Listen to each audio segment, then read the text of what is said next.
قُلْ كُونُوا حِجَارَةً أَوْ حَدِيدًا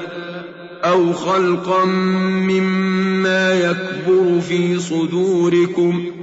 فَسَيَقُولُونَ مَن يُعِيدُنَا قُلِ الَّذِي فَطَرَكُمْ أَوَّلَ مَرَّةٍ فَسَيُنْغِضُونَ إِلَيْكَ رُءُوسَهُمْ وَيَقُولُونَ مَتَىٰ هُوَ قُلْ عَسَىٰ أَن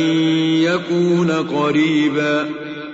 يَوْمَ يَدْعُوكُمْ فَتَسْتَجِيبُونَ بِحَمْدِهِ وَتَظُنُّونَ إِن لَّبِثْتُمْ إِلَّا قَلِيلًا وَقُل لِّعِبَادِي يَقُولُوا الَّتِي هِيَ أَحْسَنُ إِنَّ الشَّيْطَانَ يَنزَغُ بَيْنَهُمْ